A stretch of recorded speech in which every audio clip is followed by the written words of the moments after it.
One of the biggest challenge areas of our landscape are our shady areas. Grass doesn't want to grow in the shade, and it's often difficult to find a ground cover that'll do well in shady areas. But there are many good choices. Let me tell you about a few of my favorites. One of my favorite ferns is holly fern. Holly fern does very well in dark shady areas. It's pretty tough. It's evergreen and goes through the winter in most parts of the state looking good. At the end of winter, you just cut it back and let new fresh growth come in to fill in. It looks good.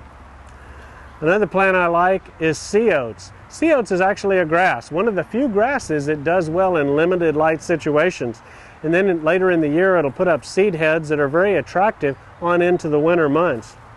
You may have heard of aspidistra, also called cast iron plant. It's got a good name there in cast iron plant because it is tough as nails. This plant grows quite tall, but there are dwarf varieties like this one, Milky Way, that stay about 2.5 feet tall. Absolutely bulletproof for shade. Many types of liriope and mondo grass that look well in the shade. Even one type of mondo that stays very small and dwarf. You can use it among rocks, and it's a very attractive little plant, and it'll put up with as much shade as you can get, even growing underneath a magnolia or a live oak tree, for example. And then there's a juga, or carpet bugle, another nice ground cover. These plants send out runners that spread and fill in an area very well. It needs a little bit of moisture to do well, and occasionally rewards you with some attractive blooms.